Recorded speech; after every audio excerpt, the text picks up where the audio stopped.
Scrimmage format. Hi guys. Scrimmage format is just like it always is. What you guys, I don't know if you've ever been to one. I think you have, but um, so we had six kickoffs, ones, twos, and threes, twos apiece. We had seven punts. The threes, the ones went three, two, and one. Ones, twos, and threes that way. We had nine field goals, five and four, one and two.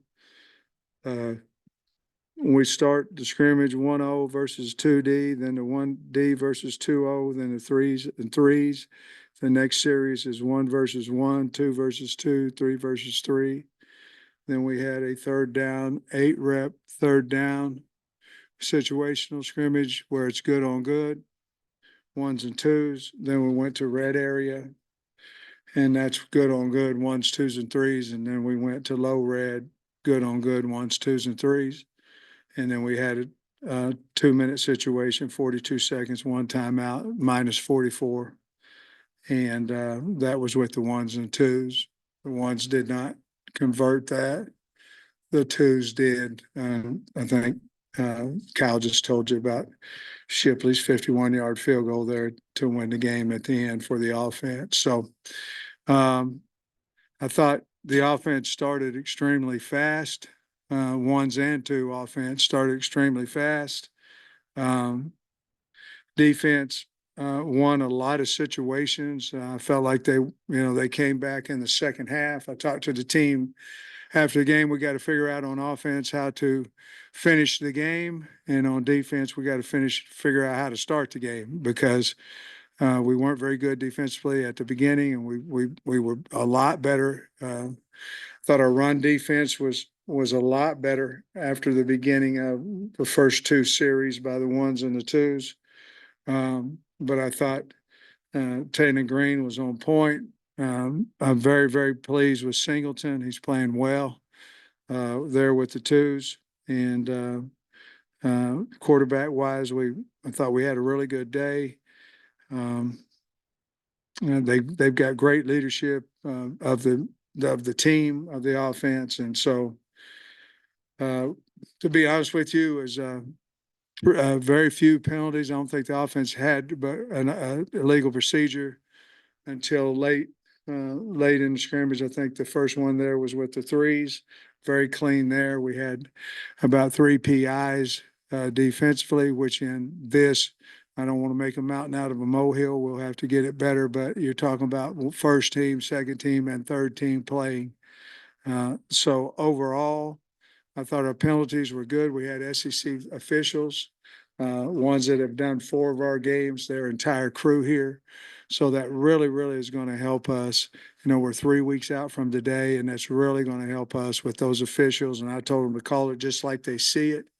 And of course, the hardest part is, figuring out whether they sack the quarterback, because the quarterback in his mind never gets sacked, and the defensive line, if they're 5 yards away from him, would automatic sack him. So that's the worst thing of the scrimmage to have to deal with it with the head coach as the head coach. But I thought we got a lot done, and I was very, very pleased. And I think we pretty much came out injury free from what I know right now, guys. I didn't see anybody going over the sidelines with an injury. So that was a great day. You got the total snaps, maybe? In these particular scrimmages, you'll usually get between 130 and 150. So you divide that. Obviously, the threes will get about 30 reps. So you usually get about 50 snaps per guy is what it usually averages in this. You go 12 to 15 in a rack, and if the offense is close down there to scoring, or I'll keep it going. I think we did have the lengthiest rack we had was 19, but that was with the threes. I want to make sure that everybody got to play the threes and the fours. So I'm going to guess that the totality of the scrimmage time wise obviously was about 2.5 hours, and then rep wise probably about 150 times. Any overall thoughts on the run game? And then completely separate from that, have you made advancement on who's going to have the radio thing on defense, tailing and defense? The quarterback will, and then the Mike linebacker probably will. It depends, what they do. we haven't found, to be perfectly honest with you, that the communication, because we're signaling everything, or he's going to have to signal on defense. We haven't found that that communication is necessarily a plus for us defensively. Offensively, it certainly is, and we've tried it, but that would be the Mike linebacker. It would be, or Story would have it on. I know you just got off the field and haven't watched the film, but is there anybody that jumped out at you, that individual that you think that maybe surprised you? I thought Satagna, he made some big plays out there. I thought he made some big plays out there. As soon as you ask me the question, I'll tell you who didn't play today, but Gums made some plays. Braden Russell's a load. Rodney Hill, I'm really proud of him. Again, at the beginning of the scrimmage, you could say the offensive line was really doing well, and then situational, and towards the end, you could say the defensive line linebackers were, when we tried to run the ball later in the scrimmage, couldn't. Defense really did a nice job when we were trying to run it early. But if you're just talking about people, Jaden Johnson stuck out to me. Our linebacker core stuck out to me. Obviously, Landon Jackson, Cam's a little beat up in the hip, Cam Ball, but Landon Jackson's really, really good player. I mean, and Kiwi Rose made a lot of plays today, just off the top of my head. Yesterday, the Kiwi's really coming on pretty strong. Is he making a case to possibly push for that other tackle spot? Absolutely. No doubt about it. We're really pleased with those four, those inside guys. Ian Griffard made a really good play, first play. I think, didn't we run it the first play of the game? I think no, we play action, threw it to Satagna for about 50 or 30 or 40, whatever it was. But the first play Ian was in there, we ran, and he had a 2-yard tackle for loss, and he showed up. He's got to. I'm really pleased with all our guys and effort and all that, but we got to find the fourth inside D tackle. We got to find the fourth defensive end. I mean, that's what we've got to do. And so we'll get the tape, but to answer your question, that's what I saw. Let me say this, guys. That Devin Bell, man, he can punt the ball. I mean, he punted it 3 times a day, and I don't know what he averaged. Maybe it was over 50, I promise you.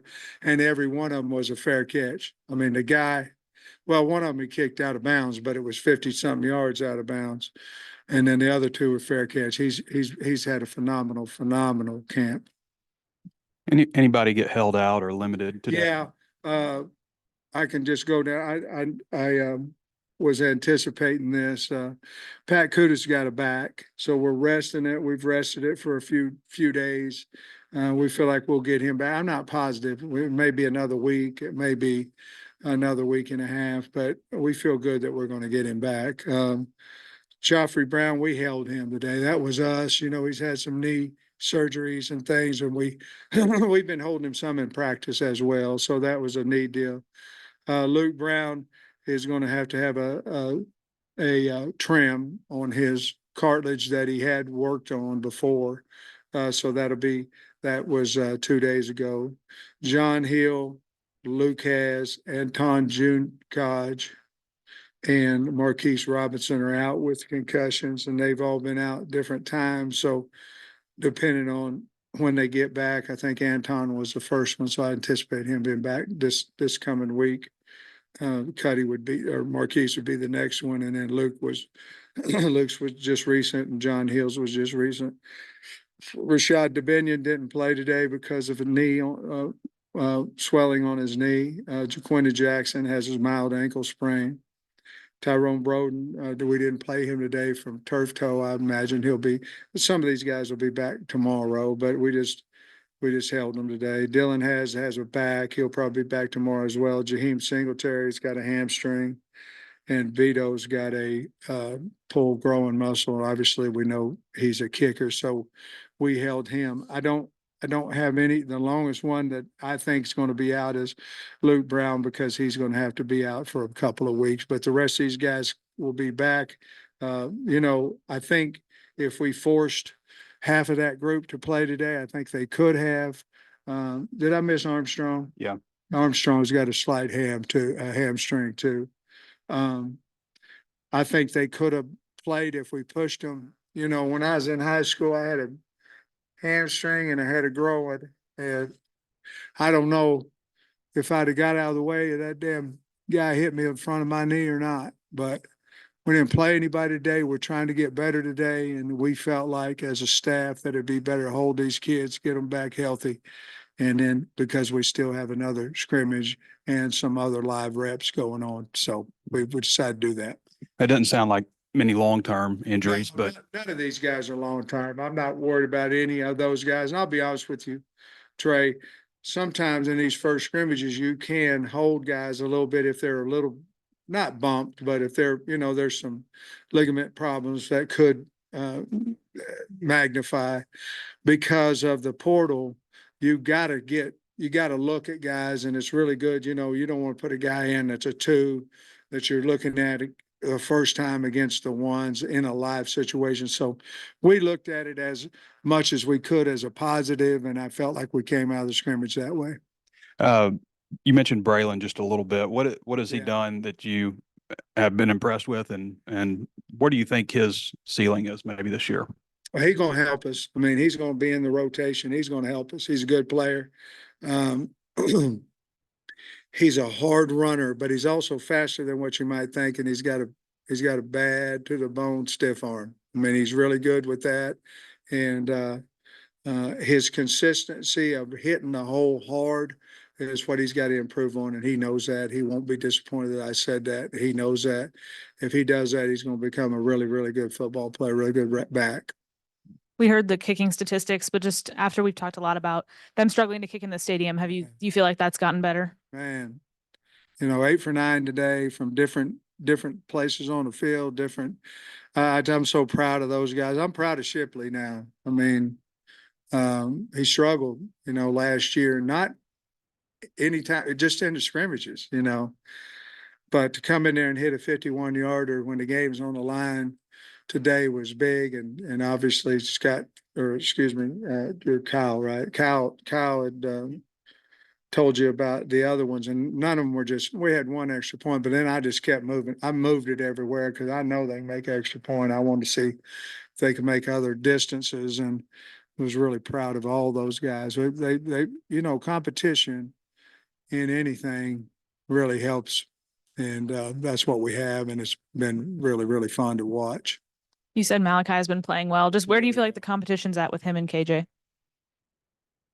Well, I mean, Malachi's definitely the 2 right now. I mean, there's no, you know, KJ and Boda are fighting it out there to continue to move up on the depth chart. But Malachi's played. I mean, you'll have to ask Taylor about that because he sees him in a different light than I do because he knows all his reads and all that. But I tell you what, he's throwing the ball well. He's getting the ball out of his hand, and he's a terrific runner as well. 2 guys at practice that we've seen bouncing in different positions, Anthony Switzer and Addison Nichols. Did you bounce them around today? I know Addison maybe has been with some guys missing out. You moved him to guard, but you know, what did you see from them and where did they primarily play today? Guard, he played. Addison primarily played guard. And you asked about Switzer. Switzer played both. He played hog and he played inside, and played with the 1s and played with the 2s. The other day, you know, open field tackle, he's just trying to kill everybody, you know, and I felt like he did a much better job today in space getting guys on the ground. And you know, with Tyrone and Andrew out today, who other than Isaiah, which receivers maybe impressed you? And Taylor, Dozier, that's right.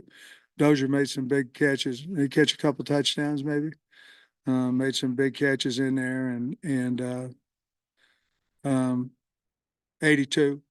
Monte Harrison caught some balls today, and turned up and ran pretty well with it. And of course, who was the one that come wide open on a busted play? Monte, that was him. But he also made a couple stop routes and turned the ball up and made some plays there. He's going to help us. He's a good kid, you know, good young man. Hey, Sam, there was a story yesterday you were quoted about saying you were in favor of these injury reports if they were, mandatory and uniform. What are the benefits of it? Well, I think, some of it is guys, you guys, if a kid's out, okay, and you just say he's out, for me, if I say he's out and that's it, then sometimes, then y'all get frustrated with it because you want to know why he's out. Sometimes I don't want to tell you why he's out, and you understand what I'm saying. Sometimes it's disciplinary reasons. Sometimes it's a death in the family. There's sometimes, you know what I mean? And sometimes he's injured, you know what I mean? So to me, I'm for it because out is just out. And then you go from there. So, and I think the NFL does it that way. And so I'm for it. And I think it will help, especially with quarterback situations, you can't say, well, I don't know. I mean, if he's out, he's out, and you've got to say it, so I'm all for it. And I'm all for it because there's sometimes even guys legality why we can't talk about why we're not playing a kid, and it just makes it to me a lot more cut and dry, a lot more easier, a lot easier on me to not worry about getting sued or something too. And then I've got a question for you about Talon. I know he's sitting right here next to me, but what did you think you were getting from Talon and what did you get? Not what we got, to be perfectly honest with you. I knew he could throw the ball. I knew that he was fast. I didn't know the kid. The kid is more valuable than the athleticism, to be perfectly honest with you. And I tell you, I don't want to put words in his mouth, but he's not a running quarterback. He can run. He's a thrower, but he can run now. And guys that have his athletic ability a lot of times get categorized as a running quarterback. This guy's a quarterback that if you break down now, he's gonna take off, he's gonna hurt you. And but I think it's the culture, the leadership, and we got Sori sitting in here too. It's the culture and the leadership and the value that they bring. You'll never hear either one of them complain. They know that is vampire energy. They don't want that. They're tremendous team guys. But to answer your question, no, I had no idea what we were going to get in him that we've got. No idea. I don't know that you can, but it's been very, very special. Going back to Nichols, how y'all have been bouncing him and Wiggins kind of back and forth between center and guard.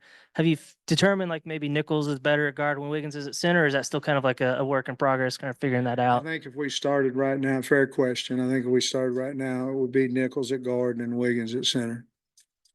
And Monte Harrison, his name keeps getting brought up this fall. Has it surprised you at all that he's been able to come right in after 10 years away from football? Not if you really look at his body, his athletic ability, and even you go back to his high school tape.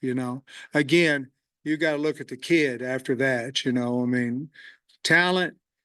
That's what's frustrating about talented kids. If they can't get the job done because they're talented, then there's something going on up here that's keeping them off of the field, whether it's work ethic, whether it's attitude, whether it's whatever. This guy, I knew he was very talented. I didn't know him, but I had a high recommendation from a guy I love that told me that he's a wonderful person, and he was right about that. So I probably thought he would progress about what he has. You about this yet, but just with the rule change that removed the limit on the number of coaches you can have, basically, just do you have plans for staff changes with that? How has that kind of changed practice? But not right now because the rule changed, right when we had our staff. Maybe in the future you look at some other opportunities there. But I tell you what has helped us with is, when they allow you to have 120 in camp and you can two spot, you got guys on the other field that have been coordinators at D2, 1AA, have been, that guys were using where you were using their brain, where now we can use them to actually coach on the field. So I think the benefits come more from individualized teaching, but it also comes from you can get extra reps for your developmental guys, not your ones and twos. They're going to have the same amount of reps, but for your developmental guys and the coaching, like Miles got down there coaching the quarterbacks on the two field. I think there's so much benefit from that, and that's why we two spot a lot. And I think that allows us to do that, and it's going to allow us to develop our team faster, in my opinion. Hey, Sam, I think Kyle said you guys had 7 kickoffs. You said Vito was out. I was wondering who handled kickoffs. That's a good question. Who handled kickoffs? Devin Bell. And who was the other guy? Shipley didn't do it, right? Who? Oh, yeah. Vondermeeden. Yeah, and I know Devin, he kicked. Bell won the kickoff job in the spring now when everybody was healthy. Okay. And He can boot it. then now this is a little different, but I was talking to Chris Buckham yesterday, he said he really appreciated, I guess, you and Charlie Williams getting Roger Stone at his thrower into pro day. He said you don't just get to walk off the street into that, but he's probably going to do trade. Did you, I know you're focused on Can you track. believe that? I just wonder if you knew what he The did. freaking Olympics in the discus and set it what an Olympic record. The guy's incredible. You know, he's coming in here, man. I'd like to play football. The dude's an Olympic discus thrower. I said, you need to go out there and keep chunking that thing. My Lord, congratulations to him. And Bucky and all them. Man, that's incredible. Gold medal guy out there running around trying to make somebody's team in the NFL. Did you know that, guys? That guy that worked out in pro day won the Olympics in the discus. That's crazy. It's unbelievable.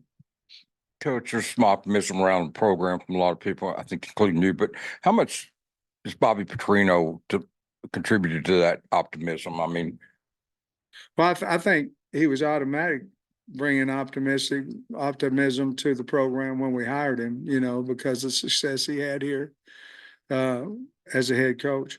I love Bobby. He's done a really good job helping me I run him and Travis, I run a ton of stuff off of them. And usually it's, yeah, I think we should do that. And sometimes it's, you know, what do you think about this? What do you think about that? But the thing that Bobby brings to our program is just, and Travis as well, Bobby brings that swag to the program. He brings that belief of our players. They believe in whatever he says that it's going to work, you know, and the schematics of how it's going to work.